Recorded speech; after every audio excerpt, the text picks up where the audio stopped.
चलो question number इस sequence में हम लोग डाउट्स करेंगे। तो उसमें फर्स्ट है क्वेश्चन नंबर 5। तो क्वेश्चन नंबर 5 में क्या है, डिफरेंट डिफरेंट एंगल पे प्रोजेक्टाइल प्रोजेक्ट किया है और किस एंगल पे प्रोजेक्ट करने के बाद मैक्सिमम मिनिमम रेंज रहेगा ऐसा पूछा है। तो मैक्सिमम रेंज का तो हमको पता है, मैक्सिमम रेंज कब होता है, जब एंगल 45 डिग्री होता है तब मैक्सिमम रेंज रहता है। लेकिन यहां पर मिनिमम रेंज फाइंड आउट करना है। अभी मिनिमम रेंज के लिए याद रखो, ये सेंटेंस लिख के रखो अगर तुमको पता नहीं तो। मिनिमम रेंज, जितना एंगल छोटा उतना रेंज मिनिमम होता है। कैसा? जितना एंगल छोटा उतना रेंज क्या होता है, मिनिमम होता है। लेकिन एंगल कंपेयर करते वक्त 45 से कम होना चाहिए। एंगल कंपेयर करते वक्त 45 से कम होना चाहिए। तो ये तीन एंगल्स में देखो, 60 का कैसा करने के बाद में बोलता है क्योंकि ये 45 से बड़ा है। तो 45 से अगर एंगल्स कम है, अगर एंगल 45 से कम है तो 45 पे मैक्सिमम रेंज रहता है, 30 पे उससे कम रेंज, 15 पे उससे कम रेंज। जितना एंगल छोटा उतना रेंज कम। समझ रहा है? जितना एंगल छोटा उतना रेंज कम। अगर 45 से एंगल छोटा है तो इससे इसका रेंज मैक्सिमम, इससे इसका रेंज कम और इससे इसका रेंज कम। अब अगर एंगल 45 से बड़ा है, समझो 60 है, तो कैसा कंपेयर करने का? तो 60 का और 90 माइनस 60 का तो रेंज सेम रहेगा। 60 का और 90 माइनस 60 मतलब 30 आता है ना। तो इनके साथ अगर कंपेयर करना है तो 60 को कंपेयर नहीं करना, 90 माइनस 60 को। अगर 45 से बड़ा है तो 90 माइनस करके लेने का, क्योंकि उसका भी रेंज सेम ही रहता है, और फिर कंपैरिजन करने का। तो 60 का और 30 का रेंज क्या रहेगा? सेम। और दोनों का भी रेंज 45 से कम रहेगा और दोनों का भी रेंज 15 से ज्यादा रहेगा। समझ रहा है कैसा? सपोज और एक मैं एग्जांपल बताता हूं। 70 डिग्री दिया है, एंगल ऑफ प्रोजेक्शन 70 डिग्री दिया है। तो 70 हम लोग इनके साथ कंपेयर नहीं कर सकते। 70 इसके साथ 40, एंगल क्या बोल रहा हूं मैं, एंगल ऑफ प्रोजेक्शन 45 से कम रहना चाहिए और जितना एंगल छोटा उतना रेंज कम। तो 70 डिग्री का कैसा पता चलेगा? तो 90 माइनस 70 करो तो 70 डिग्री का रेंज और 20 डिग्री का रेंज क्या रहने का रहेगा? सेम। तो 20 डिग्री को भी इनके साथ कंपेयर करेगा करने का। तो 45 से 30 का रेंज कम, 30 से 20 का मतलब 70 का रेंज कंपेयर करना है ना। तो 30 डिग्री से 70 डिग्री का मतलब ही 20 डिग्री का रेंज कम, और 20 डिग्री वाले से 15 डिग्री वाले का रेंज कम। ऐसा कंपेयर करने का। जितना एंगल छोटा उतना रेंज कम, और एंगल क्या चाहिए? लेस देन 45 चाहिए। अगर मोर देन 45 है तो 90 में से माइनस करके लेने का और फिर कंपैरिजन करने का। क्लियर आइडिया कैसा है? ओके चलो फिर क्वेश्चन नंबर 7 में क्या बोला है देखो। इनिशियल वेलोसिटी दिया है, फाइनल वेलोसिटी दिया है और टाइम दिया है। तो हमको डिस्प्लेसमेंट निकालना है। तो पहले मैं ये वाला इक्वेशन यूज करता हूं, final velocity, initial velocity, acceleration निकालने का है। टाइम पुट किया तो एक्सेलरेशन आता है इतना। उसके बाद ये वाला इक्वेशन यूज किया,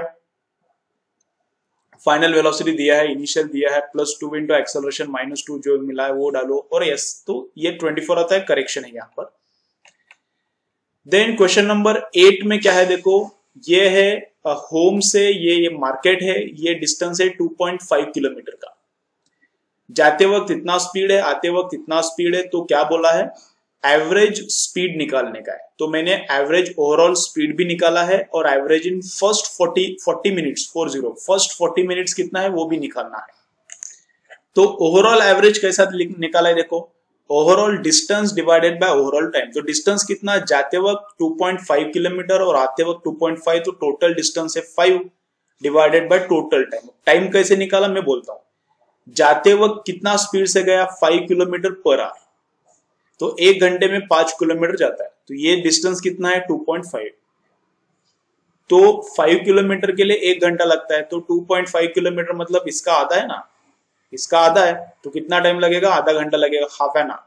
तो हाफ एन आवर मतलब जाते वक्त लगेगा 30 मिनट्स। तो इधर से इधर पहुंचने में लगेगा 30 मिनट्स। मार्केट से घर वापस आते वक्त वापस कितना डिस्टेंस आता है? 2.5 किलोमीटर। लेकिन वापस आते वक्त कितना वेलोसिटी है? तो इस वेलोसिटी का एक 2.5 किलोमीटर ज्यादा है 1 घंटे में, 2.5 किलोमीटर ज्यादा है 1 घंटे में। तो ये इसका ये है 1/3 है। तो टाइम भी 1 घंटे का 1/3 लगेगा। 1 घंटे का 1/3 मतलब 1 घंटा मतलब कितना रहता है? 60 मिनट्स। तो 60 मिनट्स का 1/3 मतलब कितना आता है 20 मिनट्स। तो आते वक्त 20 मिनट्स लगता है, तो जाते वक्त 30 मिनट्स लगा, आते वक्त 20 मिनट्स लगता है, तो टोटल टाइम लगता है 50 मिनट्स। तो 5 किलोमीटर अपॉन 50 मिनट्स ये आता है एवरेज स्पीड किलोमीटर पर मिनट में। अगर इसको आवर्स में करना है, घंटे में करना है नीचे वाले को, तो 1 घंटा मतलब कितना मिनट रहता है 60 मिनट। तो इसको अगर मैंने 60 से डिवाइड किया, 50 मिनट्स को अगर मैंने 60 से डिवाइड किया तो ये घंटे में कन्वर्ट हो जाता है। तो 5 किलोमीटर ट्रेवलिंग होता है इतने घंटे में, तो ये आता है अपना एवरेज स्पीड ओवरऑल टाइम के लिए, ओवरऑल टाइम के लिए। लेकिन वहां पे बोला है फर्स्ट 40 मिनट्स के लिए। तो फर्स्ट 40 मिनट्स में देखो, पहले 30 मिनट्स में कितना डिस्टेंस कवर करता है। अभी ये जो क्वेश्चन में पूछा है वो मैं कर रहा हूँ, ये एक्स्ट्रा निकाला था क्वेश्चन में, लेकिन अलग पूछा है। पहले 40 मिनट्स में क्या होता है एवरेज स्पीड। तो पहले 40 मिनट्स में 30 मिनट्स, पहले 30 मिनट्स किसके लिए लगते हैं, जाने के लिए। तो जाने का है 2.5 किलोमीटर, तो उसके लिए 30 मिनट्स। और आने के लिए कितना टाइम लगता है, यहां जाने के लिए 30 मिनट्स, तो पहले 30 मिनट्स में जाता है 2.5 किलोमीटर। आते वक्त कितना टाइम लगता है 20 मिनट्स लगता है ना। ये स्पीड का ये डिस्टेंस है 1/3, तो 7.5 किलोमीटर ट्रैवल करेगा 1 घंटे में। तो लेकिन 7.5 का ये 1/3 है, तो टाइम भी 1 घंटे का 1/3 मतलब 60/3 मतलब 20 मिनट्स लगेगा। तो 20 मिनट्स पूरा डिस्टेंस कवर करने के लिए। तो 30 मिनट तो हो गया, 40 मिनट का काम करना है ना 40 मिनट्स का, तो 30 मिनट्स तो जाते वक्त हो गया। तो वापस आने के लिए अभी उसको कितना 10 मिनट में आधा ही डिस्टेंस कवर करेगा ना। 20 मिनट्स में पूरा कवर करता है वो आते वक्त, तो 40 मिनट्स तक ही कैलकुलेशन करना है। तो 10 मिनट्स में क्या होगा, आधे तक क्या आएगा, मतलब कितना आएगा 1.25, इसका आधा 1.25 किलोमीटर आएगा। तो पहले 30 मिनट्स में जाता है और बाद वाले 10 मिनट्स में आधा आता है, ठीक है। पहले 40 मिनट्स के लिए काम करना है ना, तो टाइम हो गया 40 मिनट्स।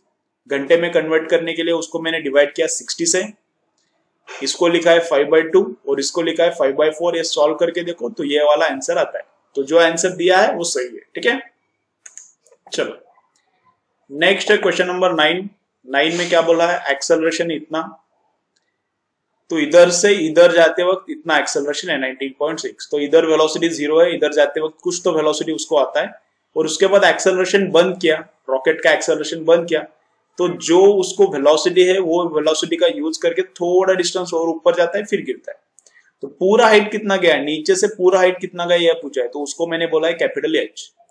ये जो हाइट है जब एक्सेलरेशन खत्म हो जाता है, इसके बाद जो डिस्टेंस कवर करता है उसको मैंने बोला यस। और जब तक एक्सेलरेशन है तब तक कितना डिस्टेंस कवर किया है उसको मैंने बोला है S1। तो S1 प्लस यस है H, और H हमको निकालना है, ठीक है। तो इधर से इधर जाते वक्त कितना वेलोसिटी वो पकड़ेगा, तो ये formula v is equal to u plus at। यहाँ का वेलोसिटी v, u कितना है इनिशियल, यहाँ का वेलोसिटी 0 था तो 0 पुट किया, प्लस एक्सेलरेशन जितना है उतना इंटू टाइम जितना है उतना। तो वेलोसिटी मिल गया है, कहाँ का वेलोसिटी, इधर का वेलोसिटी मिल गया। अब ये वेलोसिटी यूज करके ये रॉकेट इतना हाइट तक जाता है फिर वापस गिरेगा। तो अब वेलोसिटी यहाँ का वेलोसिटी कितना होगा, इतना। तो यहां से यहां जो डिस्प्लेसमेंट हुआ है वो निकाल रहा हूं अभी मैं, यहां से यहां जो डिस्प्लेसमेंट हुआ है वो अभी मैं निकाल रहा हूं, यस। तो यस कैसे निकालने का, ये फॉर्मूला फाइनल वेलोसिटी स्क्वायर, ठीक है। तो ऊपर जाने के बाद फाइनल वेलोसिटी कितना हो गया 0। यहाँ पे कितना वेलोसिटी था, यहाँ पे एक्सेलरेशन खत्म हो गया रॉकेट का, यहाँ पे वेलोसिटी कितना था इधर, तो इसका स्क्वायर करके लिखा है मैंने।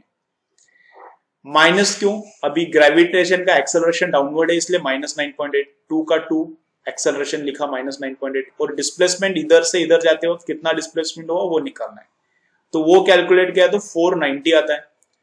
तो जब एक्सेलरेशन खत्म होता है यहाँ पर, उसके बाद कितना डिस्टेंस जाता है, उसके बाद हाइट डिस्टेंस जाता है 490, उसके पहले भी तो कुछ तो गया है, तो टोटल हाइट डिफरेंट है। तो 490 total height S plus S1 है। तो 490 एक्सेलरेशन खत्म होने के बाद प्लस एक्सेलरेशन जब तक चालू था तब तक भी कुछ तो डिस्प्लेसमेंट होगा, वो कैसे निकालने का, S is equal to ut plus half at square. u initial velocity यहाँ का इधर से इधर का डिस्प्लेसमेंट अब निकालना है S1। तो यहाँ का वेलोसिटी तो 0 था, 0 into 2 plus half into acceleration इतना था इंटू टाइम 5 सेकेंड्स उसका स्क्वायर, सॉल्व करने के बाद इतना आता है। यही आंसर है अपना, ठीक है। क्वेश्चन नंबर 12 में एक्सटेंशन वर्सेस लोड का ग्राफ बोला है। अब एक्सटेंशन वर्सेस लोड का ग्राफ और स्ट्रेस वर्सेस स्ट्रेन का ग्राफ, ये दोनों स्ट्रेट ग्राफ से, स्ट्रेट लाइन ग्राफ से कहां से जाते हैं? ओरिजिन में से जाते हैं। यह भी पता रहना चाहिए तुमको, फैक्ट से बुक में दिया है, ठीक है। Extension is proportional to load रहता है और stress is proportional to strain रहता है। हुक्स लॉ है ना, चैप्टर उधर से ही चालू होता है। और प्रोपोर्शनलिटी मतलब स्ट्रेट लाइन लेता है। किसी भी दो चीज में डायरेक्ट प्रोपोर्शनलिटी है तो ग्राफ स्ट्रेट लाइन रहता है और ओरिजिन से पास होता है। केयरफुली सुनो, किसी भी दो चीजों में अगर डायरेक्ट प्रोपोर्शनलिटी है तो ग्राफ स्ट्रेट लाइन रहता है और ओरिजिन से जाता है। तो ये डायरेक्ट प्रोपोर्शनलिटी वाले हैं तो स्ट्रेट लाइन है और ओरिजिन से जाता है। देन क्वेश्चन नंबर 17 में थोड़ा क्वेश्चन मुझे गलत लग रहा है। क्या बोला है? ऐसा ऑब्जेक्ट गोल गोल घूम रहा है तो हॉरिजॉन्टल पोजीशन पे काइनेटिक एनर्जी और वर्टिकल टॉपमोस्ट पोजीशन पे काइनेटिक एनर्जी, इनका रेशो फाइंड आउट करो। तो टॉपमोस्ट पे half m square, highest point पे एच आई लिखा है मैंने, वेलोसिटी अलग रहेगा, और हॉरिजॉन्टल पॉइंट पे यहाँ पे वेलोसिटी एच ओ आर रहेगा, वो अलग रहेगा। इसका रेशो निकालना है। तो ये ऊपर का वेलोसिटी और इधर का वेलोसिटी, इनका रिलेशन कैसा रहेगा? एनर्जी से। तो यहाँ पे मैंने लिया है बेस, तो यहाँ का टोटल एनर्जी और यहाँ का टोटल एनर्जी सेम। तो यहाँ पे बेस लिया है तो इधर से हाइट मेजर करने का, तो इसका हाइट कितना है? 0 है। तो इसका बस काइनेटिक एनर्जी है, पोटेंशियल एनर्जी mgs नहीं है क्योंकि h नहीं है ना, इधर से हाइट मेजर करने का, इसको बेस पकड़ा है मैंने। तो यहाँ का टोटल एनर्जी क्या है? काइनेटिक एनर्जी हॉरिजॉन्टली है, यहाँ पे पोटेंशियल एनर्जी नहीं है। Is equal to total energy at topmost, total energy at top is equal to total energy at horizontal, लेकिन यहाँ पे काइनेटिक है, पोटेंशियल नहीं है। टोटल एनर्जी एट टॉप कितना आएगा? Half m square kinetic, highest point का velocity, plus mg into ये वाला हाइट कितना है? mg into r। अब इसको ये इक्वेशन का यूज करके ये रेशो निकालना है, लेकिन यहां पे बोला ही नहीं है कब किसके लिए कंपेयर करना है। वेलोसिटी इधर का भी नहीं दिया, इधर का भी वेलोसिटी नहीं दिया, तो डायरेक्ट बोला है। तो मैंने अभी ये एज्यूम किया कि मिनिमम वेलोसिटी है, हर जगह पे क्या है? मिनिमम वेलोसिटी है। वो देना चाहिए मिनिमम वेलोसिटी है क्या, फिर कौन सा वेलोसिटी है, कहाँ का, तो वेलोसिटी देना चाहिए, कुछ दिया नहीं है। तो मैंने एज्यूम किया मिनिमम वेलोसिटी। तो मिनिमम वेलोसिटी मतलब वर्टिकल सर्कुलर मोशन होने के लिए मिनिमम वेलोसिटी ऊपर कितने लगता है? √gr।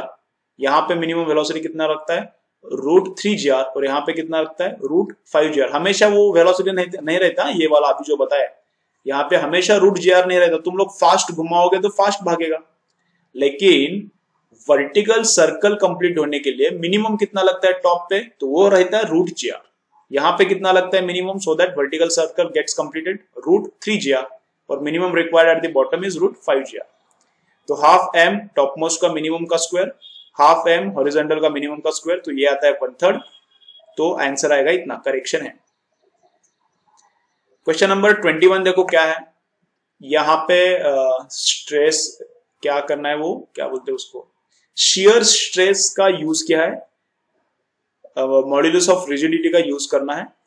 तो ये है अपना ऐसा क्यूब, यहां पर फोर्स लगाया है, ये क्यूब का साइड है 14 सेंटीमीटर का, और ये फाई एंगल से टिल्ट हो गया। इधर फोर्स लगाया, ये वाला पोजीशन फिक्स है, इधर फोर्स लगाने के बाद ये आगे गया तो फाई एंगल से डिफॉर्मिटी आ गया। तो ये आगे कितना गया वो भी दिया है 0.3 और ये साइड दिया है 40। तो ईटा कितना रहता है? Stress upon strain. तो स्ट्रेस क्या रहता है? Force upon area. तो जितना हम लोगों ने यहाँ पे फोर्स लगाया तो वो फोर्स डिवाइडेड बाय ऊपर का एरिया। अब यहाँ पे फोर्स F लगाया और यहाँ पे F लगाया तो भी F ही लेने का, 2F नहीं लेने का। ये अगर नीचे वाला फिक्स है और ऊपर फोर्स F लगाया तो नीचे अपने आप उल्टा फोर्स F लगता ही है। और कभी कभी बोलते हैं कि जैसे इस क्वेश्चन में बोला है नीचे का फिक्स नहीं, इधर से फोर्स F लगाया और इधर से फोर्स F लगाया तो 2F नहीं लेने का, तभी भी फोर्स F ही लेने का। तो टोटल फोर्स F अपॉन ऊपर वाला एरिया कितना रहता है? A1। उसको मैंने A1 पकड़ा है, केस 2 के लिए एरिया A2 पकड़ा है। अपॉन स्ट्रेन कैसा कैलकुलेट करने का रहता है? इस केस में tan phi रहता है स्ट्रेन। तो tan phi रहता है ऑपोजिट अपॉन एडजेसेंट। तो ऑपोजिट है 0.3, एडजेसेंट है 40, 0.3 अपॉन 40। ये है ईटा, बल्क, ये क्या बोलते हैं, शियर मॉड्यूलस ऑफ रिजिडिटी का formula, stress upon strain. Next case में क्या होगा? ईटा तो सेम ही रहेगा, मटेरियल सेम है, लेकिन और फोर्स भी सेम रखा है, लेकिन एरिया क्या होगा? साइड क्यूब का डबल किया है तो एरिया होता है 4 टाइम्स। यहाँ का जो एरिया है उससे ये वाला एरिया 4 टाइम्स होगा क्योंकि क्यूब का साइड डबल किया है। x हमको निकालना है और साइड डबल हो गया है इसलिए 28 लिखा है। तो इसका ईटा और इसका ईटा इनको इक्वल करो और कैलकुलेट करो। यहाँ पे मैंने कैलकुलेशन किया है तो आंसर क्या आता है 0.40। ठीक है, देखो वापस मैं बोल रहा हूं, ये वाला साइड नीचे का साइड फिक्स है और यहाँ पे ऊपर लगाया है फोर्स F, तो यहाँ पे फोर्स F लेने का। अगर ये नीचे का साइड फिक्स नहीं, यहाँ पे फोर्स F लगा है इस डायरेक्शन में और यहाँ पे फोर्स F लगा है इस डायरेक्शन में, तो भी यहाँ पे क्या लेने का है, F ही लेने का है। ठीक है, चलो नेक्स्ट है क्वेश्चन नंबर 25 में क्या बोला है, force gravitational force between two masses is proportional to inversely proportional to r। तो बोला है कि ये क्रिटिकल वेलोसिटी, ये जो सैटेलाइट घूमेगा अर्थ के अराउंड, उसका क्रिटिकल वेलोसिटी का डिपेंडेंसी कैसे रहेगा वो फाइंड आउट करना है। तो force is proportional to 1/r। ठीक है, तो ग्रेविटेशनल फोर्स को कैसे लिख सकता हूं मैं, कांस्टेंट इनटू 1/r। प्रोपोर्शनलिटी को इक्वालिटी में कन्वर्ट करने के लिए कांस्टेंट इनटू 1/r रहेगा। ठीक है, तो ये है ग्रेविटेशनल फोर्स। तो ये सैटेलाइट है और यहाँ पे अर्थ है, तो ग्रेविटी सेंटर की तरफ खींचेगा और सेंट्रीफ्यूगल अवे फ्रॉम सेंटर रहेगा। तो सेंट्रीफ्यूगल इतना और ग्रेविटी का इतना, कांस्टेंट अपॉन r। नॉर्मली क्या रहता है, कांस्टेंट अपॉन r² रहता है।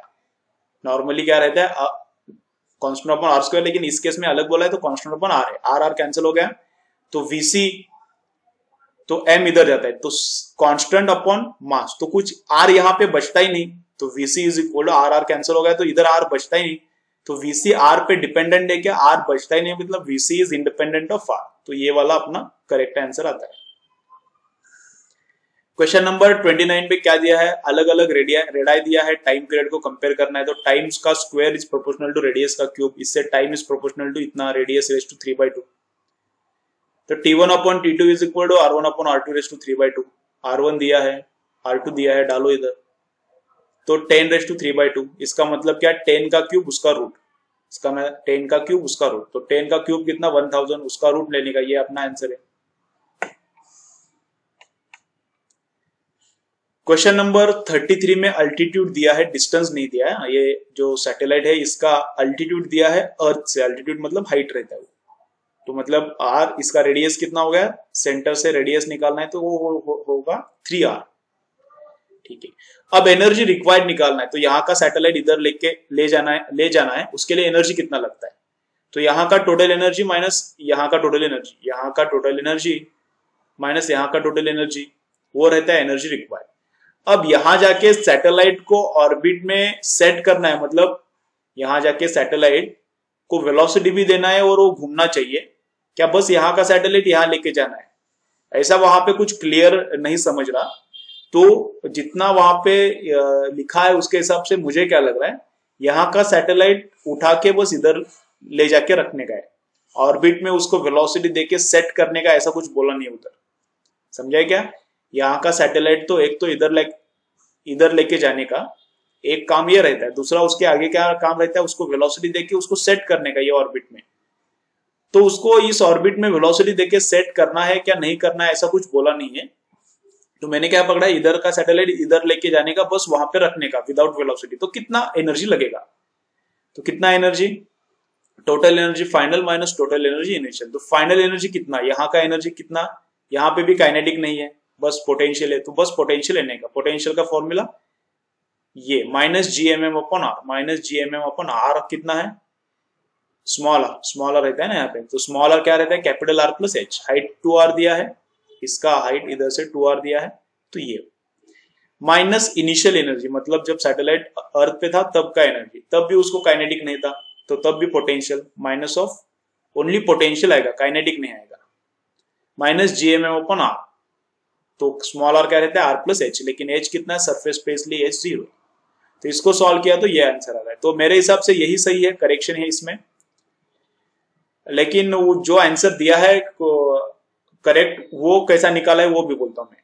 तो ये इतना एनर्जी किसके लिए लगेगा, इधर का सैटेलाइट ऊपर उठा के लेके जाने के लिए, इधर का सैटेलाइट इधर लेके जाना है तो उसके लिए एनर्जी इतना लगता है, लेकिन इधर लेके जाने के बाद इसको एक हॉरिजॉन्टल ऐसा वेलोसिटी भी देना है, वो वेलोसिटी देने के बाद ये सैटेलाइट ऐसा गोल गोल घूमता रहेगा। तो कितना वेलोसिटी देना पड़ता है इस सैटेलाइट को, क्रिटिकल, तो इतना तो देना ही पड़ेगा एनर्जी, इधर का सैटेलाइट इधर तक उठाने के लिए इतना एनर्जी लगेगा। तो बस उठाना नहीं है, उठाने के बाद उसको वेलोसिटी भी देना है, तो उसके लिए कितना एनर्जी लगता है, तो काइनेटिक एनर्जी देना पड़ेगा। कितना kinetic, half m into critical velocity का स्क्वायर, क्रिटिकल देना पड़ता है ना वेलोसिटी, तो ये काइनेटिक एनर्जी भी देना पड़ेगा ऊपर उठाने के बाद। तो हाफ m इंटू क्रिटिकल कितना है, इतना रहता है, तो उसका स्क्वायर। तो स्मॉल r मतलब कितना है, अर्थ के सेंटर से सैटेलाइट का डिस्टेंस, वो 3r है। ये पुट करने के बाद ये आता है, तो इतना एनर्जी, इतना देना पड़ेगा सैटेलाइट को ऊपर उठाने के लिए, और वहां उठाने के बाद उसको वेलोसिटी भी देना पड़ेगा। अगर ऑर्बिट में सेट करना है तो इतना भी एनर्जी देना पड़ेगा। तो ये एनर्जी प्लस ये भी लगेगा वेलोसिटी देने को, तो टोटल एनर्जी कितना आता है, इतना। ये आंसर दिया है। तो इतना एनर्जी किसके लिए लगता है, सैटेलाइट उठाने का, और उसके बाद उसको वेलोसिटी देने का, critical velocity, so that satellite revolves in the circular orbit. लेकिन क्वेश्चन पढ़ने के बाद मुझे लग रहा है ये वाला आंसर सही है, बस सैटेलाइट उठाने का है, उसको वेलोसिटी नहीं देने का है। ठीक है, चलो कंसेप्ट अंडरस्टैंड करो। क्वेश्चन नंबर 34 में क्या बोला है, देखो ऐसा अर्थ है, अर्थ विद कुछ नहीं है, सेंटर है, सेंटर से यहाँ पे एक ऑब्जेक्ट है, कितना रेडियस पे, 100 मीटर के रेडियस पे ऑब्जेक्ट है, कितना स्पीड है उसका, इतना स्पीड है। तो क्या बोला है, ये जो ऑब्जेक्ट है उसका एवरेज स्पीड निकालना है, ये जो भी ऑब्जेक्ट है उसका क्या निकालना है, एवरेज स्पीड निकालना है। तो जो स्पीड रहता है वही एवरेज स्पीड रहता है, कुछ अलग नहीं रहता है, जो स्पीड दिया है वही एवरेज वेलोसिटी 0 रहेगा। पूरा अगर सर्कल कंप्लीट होता है तो एवरेज वेलोसिटी 0 रहेगा, लेकिन एवरेज स्पीड को तो क्या फर्क पड़ता है, एवरेज स्पीड क्या रहता है, जितना स्पीड रहता है, कांस्टेंट स्पीड है तो उतना एवरेज स्पीड रहता है, एवरेज वेलोसिटी 0 हो जाएगा क्योंकि डिस्प्लेसमेंट 0 होता है इसलिए। तो वही आंसर आता है, करेक्शन है यहाँ पे, करेक्शन। क्वेश्चन नंबर 36 में आर दिया है, अल्फा देखो क्या दिया है, वो उधर क्या बोला है, 180 रिवॉल्यूशंस पर मिनट। वेलोसिटी कितने से बढ़ता है, ओमेगा कितने से बढ़ता है, 180 रिवॉल्यूशंस पर मिनट, ऐसा बोला है। पर मिनट वेलोसिटी कितना बढ़ता है, तो पर मिनट ओमेगा कितना बढ़ता है, तो क्या बोला है, 180 रिवॉल्यूशंस पर मिनट। तो पर मिनट का वेलोसिटी इंक्रीज दिया है, सुनो, पर मिनट का वेलोसिटी इंक्रीज दिया है, तो जितना वेलोसिटी इंक्रीज होता है पर मिनट वो ही रहता है अल्फा। तो अल्फा कितना दिया है, 180 रिवॉल्यूशंस पर मिनट का स्क्वायर। अल्फा कितना दिया है, 180 रिवॉल्यूशंस पर मिनट का स्क्वायर। लेकिन एक रिवॉल्यूशन मतलब कितना एंगल रहता है, 2 पाई, तो वो मैंने पुट किया। तो 180 रिवॉल्यूशंस मतलब क्या, 2 पाई एंगल रहता है, तो 180 इंटू 2 पाई इतना एंगल पर मिनट का स्क्वायर, ये है अल्फा। तो अल्फा को मैंने इधर सॉल्व किया है, तो 1 मिनट मतलब कितना रहता है, 60 सेकेंड्स, तो 60 सेकेंड्स का स्क्वायर 3600 सेकेंड का स्क्वायर इधर लिया, ऊपर का क्या है 180 इंटू 2 पाई रेडियन, तो रेडियन पर सेकेंड स्क्वायर होता है, ये वाला अपना आता है अल्फा। तो एक्सेलरेशन निकालना है, एक्सेलरेशन अल्फा इंटू आर रहता है, तो अल्फा इंटू आर करने के बाद अपना आंसर आता है फिर। ठीक है, ऑप्शन डी आता है। ये थोड़ा अल्फा कैसा निकाला वो थोड़ा अच्छे से अंडरस्टैंड करो, नहीं समझा तो मुझे कॉल पे पूछो। ठीक है, चलो क्वेश्चन नंबर 37 में क्या है, ये स्ट्रिंग का ब्रेकिंग टेंशन है 10 न्यूटन। 10 न्यूटन के ऊपर अगर टेंशन जाएगा तो ये स्ट्रिंग कट हो जाएगा। तो क्या फाइंड आउट करना है, आरपीएम फाइंड आउट करना है। तो अंदर का टेंशन और बाहर का सेंट्रीफ्यूगल दोनों सेम रहना चाहिए। तो अंदर का टेंशन इतना और बाहर का सेंट्रीफ्यूगल इतना। तो मास 1 है, आर 1 है, तो v square is equal to 10 आता है। ठीक है, लेकिन v नहीं निकालना, क्या निकालना है हमको, आरपीएम निकालना है। तो पहले मैं ओमेगा में लिखता हूँ v को, ओमेगा आर लिखा, तो ओमेगा स्क्वायर आर स्क्वायर, वापस से आर 1 है तो omega square is equal to 10, ये है ओमेगा स्क्वायर। ओमेगा कितना है, 2 पाई एन का स्क्वायर इज इक्वल टू 10। इसको सॉल्व करने के बाद एन मिल जाएगा, एन मतलब फ्रीक्वेंसी रहता है या फिर आरपीएस, रिवॉल्यूशंस पर सेकेंड। और रिवॉल्यूशंस पर सेकेंड को 60 से मल्टीप्लाई करेंगे तो आरपीएम मिल जाएगा। ठीक है, तो आंसर निकालो। ये एन मतलब आरपीएस रहता है, जो आंसर इधर से आता है एन जो आता है उसको 60 से मल्टीप्लाई करो, वो रहता है आरपीएम, रिवॉल्यूशंस पर मिनट मतलब रहता है revolutions per second into 60, frequency into 60। Then question number 38 वही सेम क्वेश्चन है। अंदर रहता है टेंशन, बाहर रहता है सेंट्रीफ्यूगल, तो दोनों को मैंने इक्वल किया है। टेंशन डबल होता है लेकिन रेडियस सेम रहता है, मास भी सेम रहता है, तो वेलोसिटी कितना हो जाएगा। तो v1 अपॉन v2 लिखा है यहाँ पर, v1 का स्क्वायर इसका और इसका डिवीजन किया है, तो v1 का स्क्वायर अपॉन v2 का स्क्वायर इज इक्वल टू 1/2। तो v1 इज इक्वल टू कितना आता है, v1 इज ये v2 इधर लिया, ये 2 इधर गया रूट लेने के बाद, तो v2 is equal to √2 into v1, v2 is equal to √2 into v1। तो वेलोसिटी क्या होता है, √2 टाइम्स होता है, वेलोसिटी √2 टाइम्स होता है, रेडियस तो सेम है, तो आरपीएम भी √2 टाइम्स हो जाएगा। तो पहले आरपीएम 5 था, पहले आरपीएम कितना था, 5 था, तो 5 इंटू √2 7 आरपीएम हो जाएगा। वेलोसिटी √2 टाइम्स मतलब आरपीएम भी √2 टाइम्स हो जाएगा क्योंकि रेडियस सेम है। क्वेश्चन नंबर 14 पे कार ऐसा जा रहा है, कार का सेंटर ऑफ ग्रेविटी 0.5 मीटर ऊपर है, तो मैक्सिमम स्पीड निकालना है so that car does not lose contact with the road. तो टॉप मोस्ट पॉइंट पे ऊपर वाला फोर्स और नीचे वाला फोर्स क्या रहना चाहिए, लिमिटिंग केस में सेम रहना चाहिए। अगर ऊपर वाला फोर्स इसके आगे बढ़ता है तो कार इधर से उड़ जाएगा, कॉन्टैक्ट छूट जाएगा रोड से और कार उड़ जाएगा। कॉन्टैक्ट छूटना मतलब नॉर्मल रिएक्शन 0 होना। याद रखो ये सेंटेंस, कभी कभी तुम लोगों को ये भूल जाता है बेसिक क्या, कॉन्टैक्ट छूटना मतलब नॉर्मल रिएक्शन 0। तो लिमिटिंग केस के लिए जब नॉर्मल रिएक्शन 0 होता है तब क्या, ऊपर का फोर्स और नीचे का फोर्स सेम, तो ऊपर का सेंट्रीफ्यूगल और नीचे का ग्रेविटेशनल mg, तो m गया, तो v² is equal to rg, तो g पुट किया, r पुट किया, तो वेलोसिटी आता है 20 मीटर। r कैसे निकालने का, ये रेडियस और ऊपर है ना ये अर्थ का सेंटर ऑफ ग्रेविटी 0.5 है, तो यहां तक रेडियस लेने का इधर से, तो ये 0.5 और ये 39.5, तो 40, रेडियस 40 लेने का, तो वेलोसिटी आता है 20। तो 20 के ऊपर अगर वेलोसिटी रहेगा तो इधर कांटेक्ट टूट जाएगा, अगर 20 के नीचे वेलोसिटी रहेगा तो रोड और कार के बीच का कांटेक्ट मेंटेन रहेगा। ठीक है, चलो क्वेश्चन नंबर 42 में क्या दिया है देखो। क्वेश्चन थोड़ा ये कभी कभी अंडरस्टैंड नहीं हो सकता, तो क्वेश्चन में एक बार बोलता हूं अच्छे से। ये ऐसा सर्कुलर पाथ है, उसका रेडियस है 20 मीटर, तो सर्कुलर पाथ पर से एक ऑब्जेक्ट भाग रहा है, उसका डिस्प्लेसमेंट और टाइम का रिलेशन ऐसा दिया है। तो जो ऑब्जेक्ट है उसका एक्सेलरेशन निकालना है, जो ऑब्जेक्ट है उसका एक्सेलरेशन निकालना है कब, जब टाइम 2 सेकेंड है तब।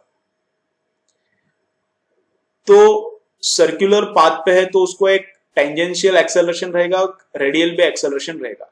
तो पहले हम लोग निकालेंगे टेंजेंशियल, इसका डेरिवेटिव लिया तो वेलोसिटी मिलता है, इसका डेरिवेटिव लिया तो एक्सेलरेशन, ये वाला एक्सेलरेशन रहता है टेंजेंशियल, ये वाला एक्सेलरेशन टेंजेंशियल रहता है। कब का चाहिए, टाइम इज इक्वल टू 2, तो टाइम इसमें 2 डाला तो 12 आता है, तो टेंजेंशियल एक्सेलरेशन 12 है, तो 12 आंसर नहीं आएगा, रेडियल भी रहेगा ना, तो ये सर्कुलर मोशन है तो रेडियल भी रहेगा।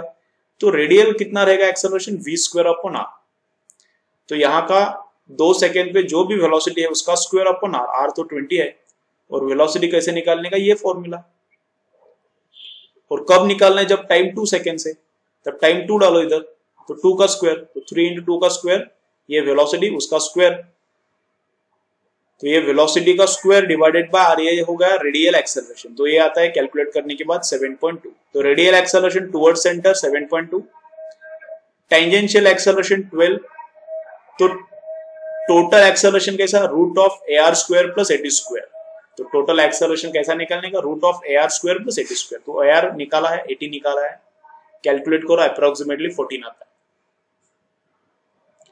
देन क्वेश्चन नंबर 44 में थोड़ा मुझे लग रहा है कि वहां पे लग रहा है नहीं, वैसा ही है, गलत है, वहां पे पूछा है, वहां पे मैक्सिमम वेलोसिटी पॉसिबल पूछना चाहिए था, लेकिन मिनिमम पूछा है, मिनिमम नहीं मैक्सिमम वेलोसिटी पॉसिबल, तो वो कितना रहता है, विमैक्स का फॉर्मूला ये वाला रहता है, म्यू पुट करो, आर पुट करो, जी पुट करो, तो ये आता है। मिनिमम बोला है लेकिन वहां पे बोलना क्या चाहिए, मैक्सिमम पॉसिबल वेलोसिटी, तो म्यू आर जी, आर डालो, जी डालो, आंसर आता है। क्वेश्चन नंबर 45 में क्या बोला है, टेंशन मैक्सिमम 30 न्यूटन है, तो ओमेगा निकालो। तो मैक्सिमम टेंशन कब रहेगा, रोटेशनल मोशन में, वर्टिकल सर्कुलर मोशन है, तो वर्टिकल मोशन में मैक्सिमम टेंशन रहता है बॉटम पे, तो टेंशन ऊपर, ग्रेविटी का mg नीचे, और सेंट्रीफ्यूगल भी अवे फ्रॉम द सेंटर रहेगा ना, सेंटर इधर है तो अवे फ्रॉम द सेंटर, तो सेंट्रीफ्यूगल और mg नीचे, टेंशन ऊपर, दोनों इक्वल हो जाएंगे, तो टेंशन इज इक्वल टू ये वाला है mg, m इंटू जी, प्लस सेंट्रीफ्यूगल कितना m ω² r, r 2 दिया है, इसको सॉल्व करने के बाद ओमेगा आता है 5। ठीक है, जितने भी मिस्टेक्स हैं उतने वापस सॉल्व करो, जितना मिस्टेक्स तुम लोग अच्छे से सॉल्व करोगे उतना मार्क्स तुम्हारा फिजिक्स में बढ़ेगा। सिंपल इक्वेशन है, जितना मिस्टेक्स तुम लोग अच्छे से सॉल्व करोगे, जितना मिस्टेक्स के ऊपर ध्यान दोगे, उतना तुम्हारा फिजिक्स में फाइनल स्कोर बढ़ेगा। ठीक है, तो डाउट्स अच्छे से करो। डाउट्स एक बार ये वीडियो देखने के बाद वापस रिसॉल्व करो, उसके पिक्स मुझे सेंड करो, तो अच्छा प्रैक्टिस हो जाएगा और धीरे धीरे मार्क्स इंक्रीज हो जाएगा। ठीक है, चलो बाय।